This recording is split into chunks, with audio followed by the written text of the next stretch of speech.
Hi everyone, welcome back to another video from Wake&Tech.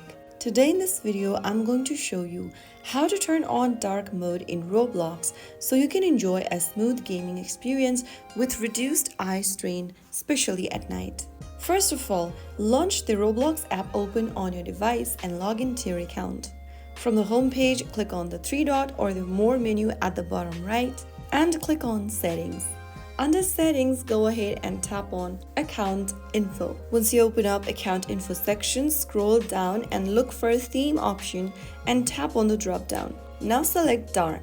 Soon after you do that, Roblox will automatically apply or switch to dark mode instantly. You've successfully turned on dark mode in Roblox. Now your gaming sessions will be easier on the eyes and look much cooler. If you found the video helpful, don't forget to like, share, and subscribe to the channel. I will be back again in the next episode. Thank you for watching.